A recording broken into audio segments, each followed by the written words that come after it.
até com alguns pontos aqui, por exemplo, como é que a gente define, né, você está na área de subscrição, né, também, né, como é que define a parte de capital ideal de cobertura?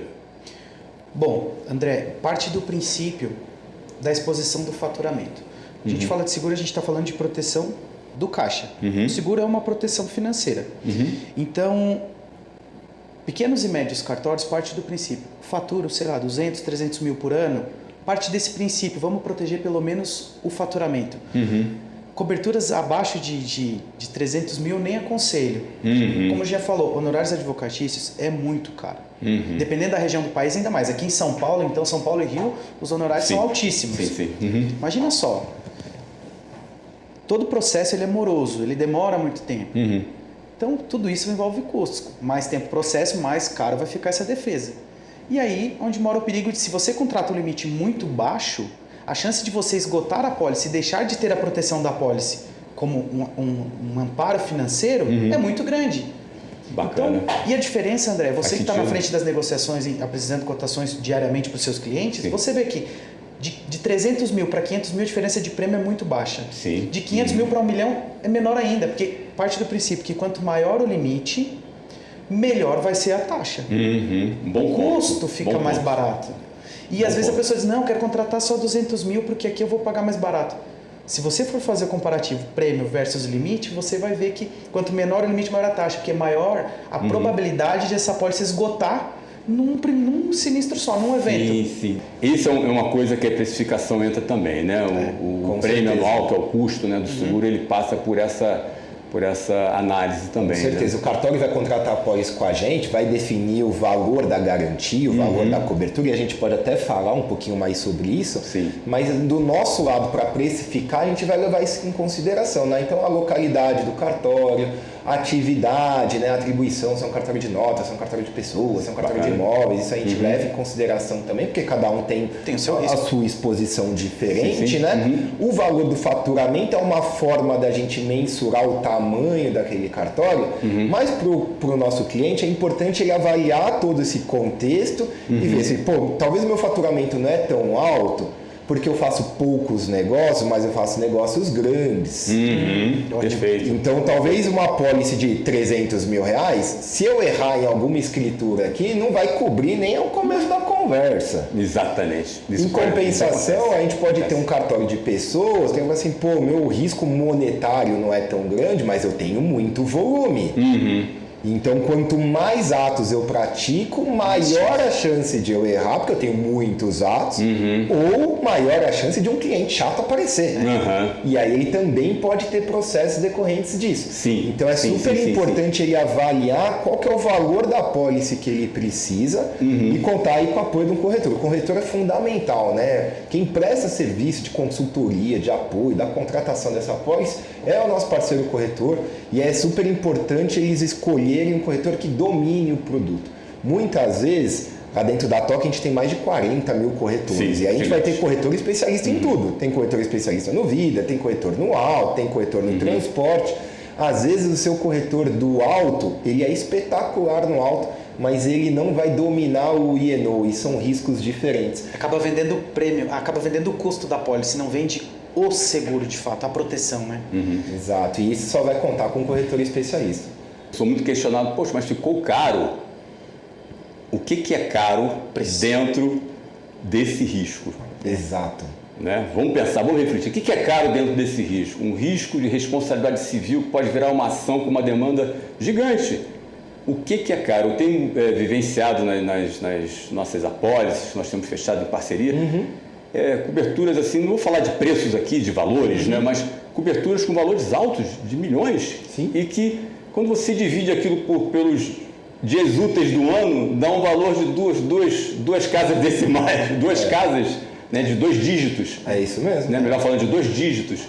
Né? Aquilo, então eu sempre falo assim, divide isso aí por 250 dias, pelo menos. Né? Quanto é que dá por ato. Divide por ato. Divide por ato. Vira muito barato. É muito pouco. É muito barato. Muito pouco. Então, assim, o seguro, primeiro que ele vai proteger a saúde da empresa, porque é o caixa.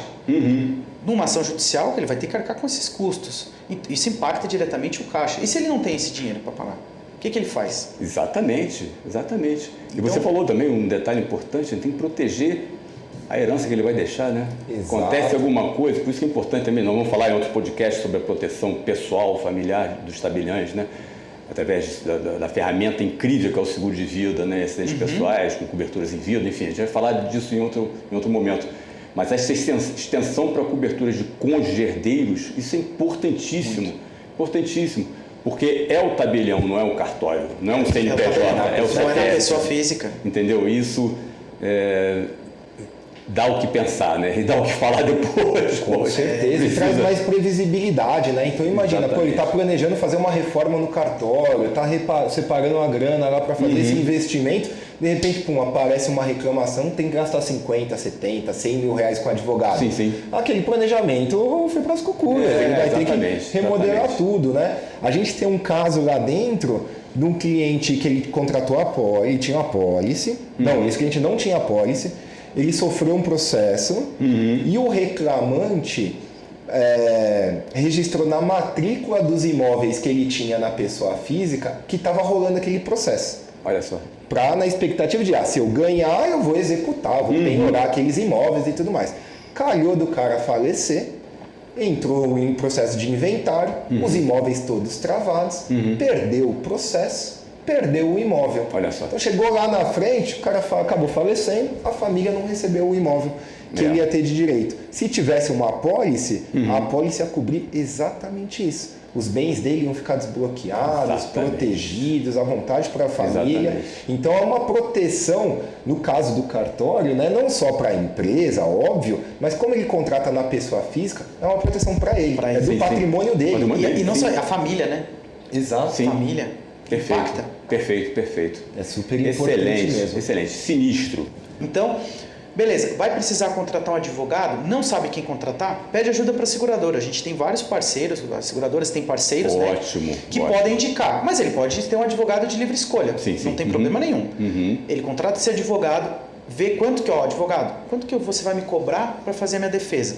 Ele manda esse orçamento da defesa para a seguradora, junto com essas informações, o corretor dispara para a gente vai dizer, beleza, está autorizado, pode seguir com a sua defesa com esse advogado. Agora, o que a gente faz?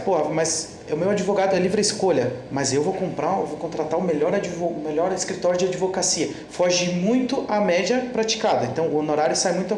Peraí, vamos negociar. Né? Então a gente precisa ter esse controle.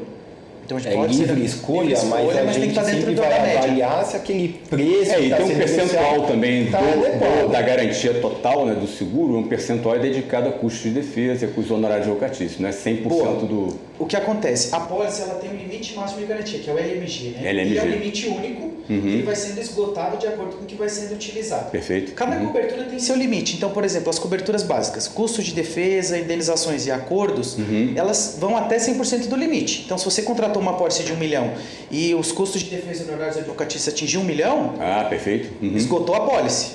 Esgotou a pólice. Aí o que muita gente pergunta? Mas peraí, eu tenho 1 milhão, eu já gastei 600 mil na minha defesa e eu tô com medo de esgotar. Posso aumentar o meu limite de novo para 1 milhão? Porque ele não se integra automaticamente. Você vai gastando, ele vai esgotando. Então, você só tem 400. Você pode fazer um endosso pedindo para aumentar. O problema é que aquele aumento de limite vai ser para novos eventos. Para aquele evento em andamento, vai ficar limitado a 1 milhão. Então, somados os custos, chegou a 1 milhão, você não consegue mais utilizar a pólice. Se no meio do caminho, no meio do período de cobertura, tiver um evento que já consuma todo aquele capital contratado, ele não consegue reintegrar aquele capital para aquele evento já ocorrido. De andamento não, ele pode reintegrar para futuros. Entre aspas, seria como fazer seguro de carro batido. Batia aqui, o seguro foi mal feito. Né? Ou então um seguro de incêndio abaixo da cobertura. Peraí, contratei 50 mil para terceiro, mas bati numa Porsche. Aumenta meu limite para conta terceiro? Não dá, né? Socorro, né? Não tem jeito, já foi. Então já foi. Carro batido não se faz seguro. É super importante. Então tem que ficar bem claro para o pessoal. Contratei a apólice, os atos praticados durante o período de vigência e reclamados durante ela vão ter cobertura.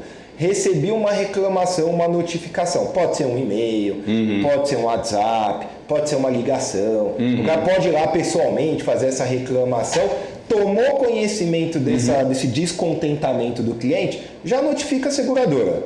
Aí a gente avalia a situação e a gente pode até passar uma orientação para o cliente, ó, já procura um advogado, já busca por um acordo, porque a gente pega vários casos. É uma atitude né? inteligente. Então a gente sabe, às vezes é um evento que aconteceu num cartório lá no Rio Grande do Sul, para o cara é novidade.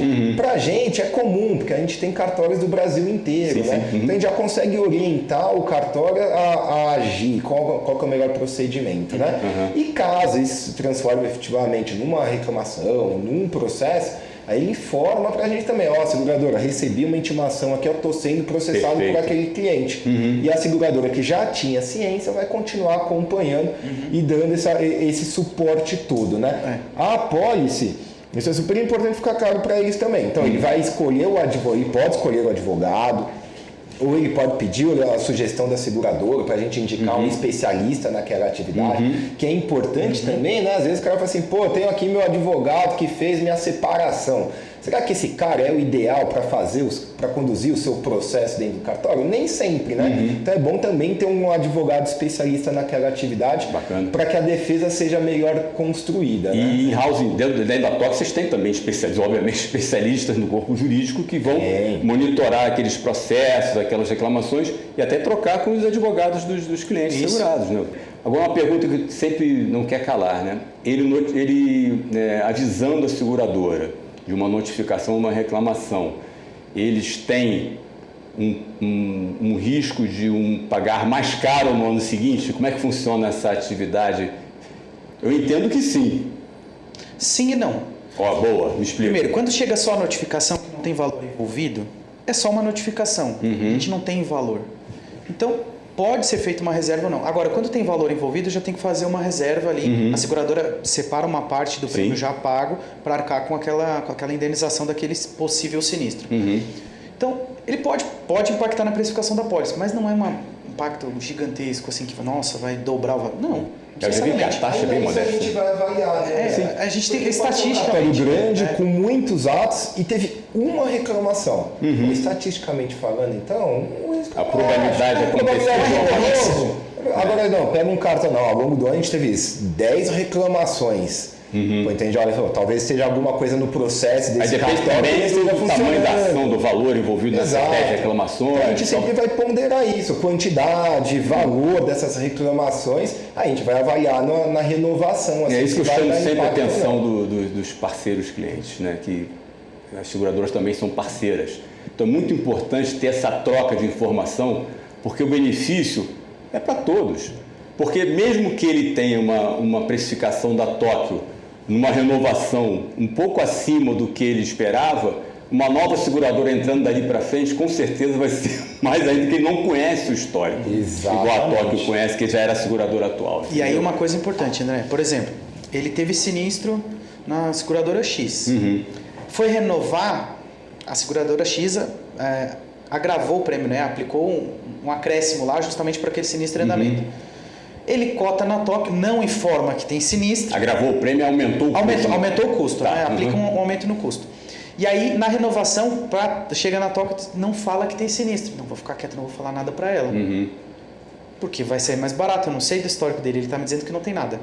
Fecha o seguro comigo porque está mais barato que na outra seguradora, que tem sinistro em andamento. E depois vem aqui na Tóquio e diz assim, ó, dá atendimento para mim aqui. Puxa, mas você me disse quando contratou o seguro que não tinha conhecimento de nada. Você omitiu informações para a seguradora. Então você pode perder a cobertura de tudo daqui para trás. Mesmo que você tenha comprado a retroatividade na pólice, você pode perder o direito de usar a retroatividade. Porque o seguro é um contrato de confiança, né?